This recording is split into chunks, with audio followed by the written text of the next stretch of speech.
Welcome to This Explainer. Today, we're going beyond the thousand and talking about the $10,000 foundation.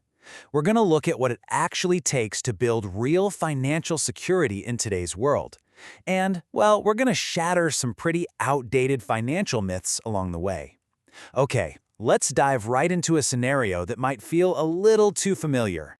Picture this. You're lying awake at 3 in the morning, right? Just staring blankly at the ceiling. Your mind is racing through every possible financial disaster that could strike tomorrow. You're terrified your car is going to make that dreaded clicking sound on the way to work, or maybe you're totally paralyzed by the thought that your aging laptop might just die right before a major deadline.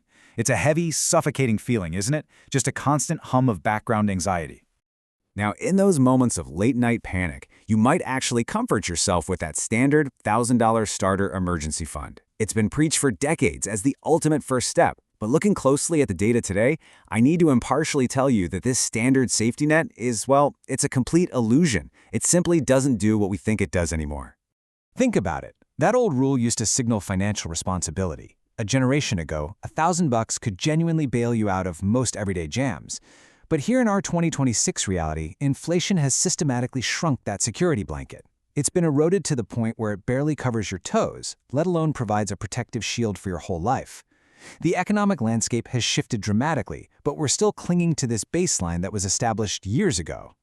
And this brilliantly illustrates the brutal math of modern living. Let's say you take your truck or SUV to the shop for a simple routine brake job. That alone can easily run you $1,200. Boom! Instantly, your entire $1,000 emergency fund is wiped out, and you're actually $200 in the hole. And remember, that leaves exactly $0 for the $700 a month the average household is now spending just on groceries. The reality is, things we used to consider affordable are absolutely anything but. A simple fast food meal, you're looking at $15 to $20. Going out to a regular restaurant for a dinner for two easily hits $100. Because everyday costs are so high, living paycheck to paycheck and relying on that $1,000 buffer means you aren't actually secure. You're really just about 10 days away from financial disaster. One check engine light turns into a terrifying countdown. So the crucial point here is that we absolutely need a new baseline. The real target you need to aim for right now isn't some distant, intimidating goal like $1 million. It's about building a robust, realistic foundation, and that magic number is $10,000. This isn't just an arbitrary larger number either. This is the specific threshold where the math of modern living actually shifts in your favor. It gives you enough padding to absorb real-world shocks without instantly derailing your life. Now, what's really fascinating about this is the biological science behind it. This isn't just about accounting, it's literally about your physical health. Neuroscientists have actively studied this and found that having this specific level of financial security physically drops your cortisol levels. Cortisol is your body's primary stress hormone. It's the chemical responsible for that 3 a.m. panic. Hitting that $10,000 milestone actively changes your brain chemistry and shifts you out of that constant state of fight or flight. By neutralizing your primary stress hormone, your entire relationship with the unexpected completely changes. You're no longer playing frantic, panic defense with your money. When you have this foundation, an ER trip or a sudden car repair shifts from a full-blown life catastrophe to just a mild annoyance. You swipe your card, you fix the problem, and you go on with your day without a second thought. Now, you might be wondering, how on earth am I supposed to save $10,000 when everything is so incredibly expensive? Well, the answer lies in identifying and eliminating the everyday convenience tax that's silently draining your accounts.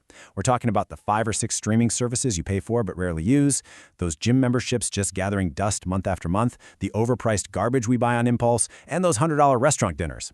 These tiny, constant leaks are bleeding thousands of dollars a year from your potential foundation. Let's see how this builds, because when we scale those bad habits up, the problem really compounds. Marketing is incredibly effective at tricking us into what's called status spending. We get convinced we need the newest branded clothes or a $70,000 depreciating truck just to look successful to other people. But the brutal truth?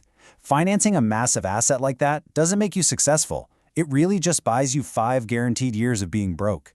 Reaching this milestone actually requires a fundamental identity shift. You have to actively decide to become the type of person who values your own actual freedom and peace of mind far more than you value outward appearances. You've got to step off that treadmill of trying to impress people with things bought on credit and instead find real satisfaction in the silent security of a well-funded bank account. Because here's the incredible compounding reality of what that $10,000 cushion actually does for you. With this foundation, you walk into job interviews entirely differently, simply because you aren't desperate. You can negotiate better salaries, you finally sleep soundly at night, and most importantly, you free up the mental bandwidth to start investing in wealth-building tools like health savings accounts or grabbing your employer match, which is, let's be honest, basically free money lying on the ground waiting for you to pick it up. So here is your actionable call to action. Step 1. Commit to tracking your spending for just 1 month. Every single coffee, every hidden subscription, every meal out. Step 2. Aggressively identify those everyday convenience leaks we just talked about. And Step 3. Redirect every single dollar of that reclaimed cash straight into building your $10,000 foundation.